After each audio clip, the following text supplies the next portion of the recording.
Ixi.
Vai que tem um fundo falso ainda, né?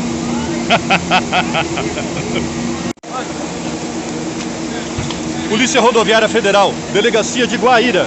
Equipes em atuação na unidade operacional da ponte Ayrton Senna, situada na BR-163 em Guaíra, abordaram o condutor de um caminhão Scania T-112.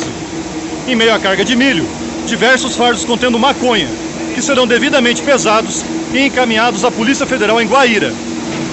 A atuação se deu em conjunto com a Polícia Federal e teve o apoio do Exército Brasileiro.